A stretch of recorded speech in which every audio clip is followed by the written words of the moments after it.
This is Micornus Phokane, the leader and the founder of the Young Men Empowerment Forum. We are dealing with how to build a winning team as a young man, how to build a winning team. And I must emphasize the fact that teams are having ingredients of things that makes them to tick, that makes them to perform, that makes them to win is different aspects. And that's what we're speaking about today. Now, the aspect that I want to speak about that helps you when you're building a winning team, that brings that winning spirit in a team, is what we call commitment. And many of the teams fail to actually come up on board and fail to win purely because of lack of commitment. Now, commitment is a very important aspect of winning. And any team that wants to win, if there's no commitment, there's no winning at all. And I want to emphasize that you as a leader, you must be the custodian of commitment.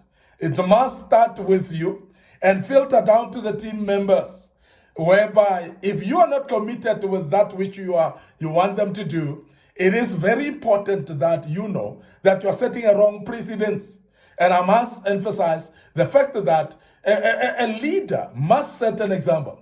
You must be in the forefront, and everybody must look up to you, and they must know that you're committed in what you want them to be committed in. We have seen that when coaches are coaching sports teams, they're the ones who arrive early on the training ground. They're the ones who are setting up the training ground. They're the ones who are actually arriving early on meetings of coaching. They're the ones who are actually appearing first in everything that they do. And when they want to show the team on skills that they need to apply or things that they need to do, the coach is the one who walks in first and demonstrates what he expects them to do. And he does demonstrate it practically so that people can see and know what to do so that they can follow. And that's what we call commitment. So that commitment, therefore, the coach should have. You as a leader should have. When you are actually driving a team or managing a team, you must show commitment in everything that you do. Because without commitment, then nobody can be committed. Now, what is commitment? Commitment is that ability to focus on the work at hand and therefore pull on every muscle that is necessary towards accomplishing the purpose at hand. Now, commitment is whereby one is sold, soul and mind into the work at hand. And I want to emphasize that if we are to get winning teams, we must actually make them to get sold out, soul and mind in everything that they're busy doing. It might be the work, it might be an assignment that is at hand, it might be a project that they're doing. If it is a team that is working on this particular project, they must be sold, soul and mind at it. But commitment has got some triggers that makes a commitment to be possible. Commitment generally is brought about by understanding of the vision, understanding of the mission as well. When people understand the mission or the purpose of that which they are doing, they get committed. Because without knowing what you are doing, without understanding the mission of the thing that you are doing, you may not be able to commit to it. The other thing that makes people to be committed to a mission is the leader that is committed, as I've mentioned earlier. When the leader is committed and people buy into the ideas of the leader, then they are able to be committed themselves and they are able to continue being committed because they've seen the leader committed. There's also other things that makes people committed, is the incentive behind.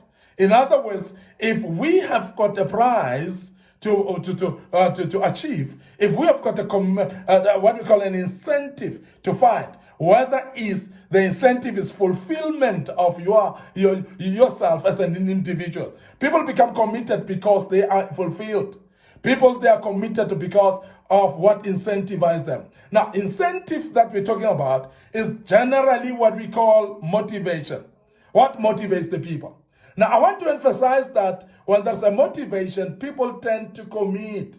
And therefore, the motivation must be clear and very succinct to the people so that the people may know what they are motivated to do and continue being motivated so that they can commit to what they are doing because of the motivation at hand.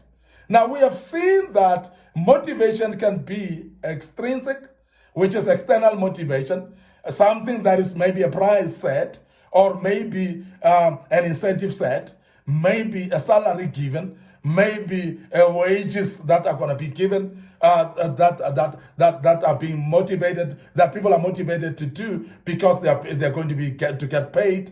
But also there is what we call intrinsic motivation, and of course, outlining the two, you'll realize that extrinsic motivation becomes unsustainable, because there's not many people that are driven by extrinsic motivation. But that which you promise as a leader may not be appealing to everybody.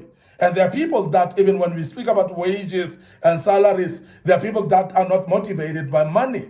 And therefore, be careful of what you put actually as a motivation for the people. And that is the reason why people should be motivated to have what we call intrinsic motivation. Because intrinsic motivation is that internal motivation of an individual who will motivate themselves even in the absence of the leader. Because it's within them, it's something that is inside them. So therefore they will rise up and do even when the leader is not there. And that is the reason why purpose becomes very important in the life of any individual in order to motivate people to be able to do what they want to do. Now, I want to emphasize that when there's a purpose, then the motivation becomes high. And therefore, we know that the commitment will be high as well. Now, therefore, even in your teams, when you drive a team as an individual, now, as a young man, when you develop a team, I want you to make sure that you insist in making sure that you develop in them what we call intrinsic motivation.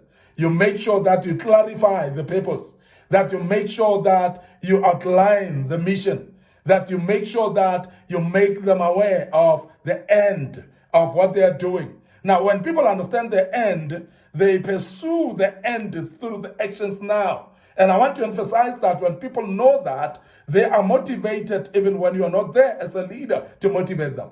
Because that becomes what we call intrinsic motivation, and it drives the individuals in the team to pursue the end goal. And most of the time when team members understand the end goal and they are motivated to do so, they are having a tendency of motivating each other, particularly with a team performance, whereby they know that the end goal is for us all to gain. They will motivate the others as well, and they more influence each other, therefore, in order to become a winning team. And I want to emphasize that a winning team should be because of the unity that people have, and they must be able to motivate each other as well. And that commitment, you'll find it amongst them. And they will be able actually to do things because of that commitment. I want to end up here today, your host, Micornus Phokane. Thank you very much for listening to us and being part of this great topic. And I hope that you'll learn quite a bit out of this and you will be able to make use of that. But before I check out, I want to remind you of our Facebook page, Micornus Phokane, and the Young Men Empowerment Forum. Make sure that you like and follow us on those pages. And make sure that you click notification buttons as well, that you may be reminded when we've posted material. But don't forget our YouTube channel as well. It is Young Men Empowerment Forum. You can Google it. And also Micornus Phokane. And those YouTube pages or channels, they need to be subscribed to. And also make sure that you click notification button so that every single material that we post, you get notified. May the good Lord bless you. Allow me to check out right here and encourage you to continue listening to us and say cheers for now.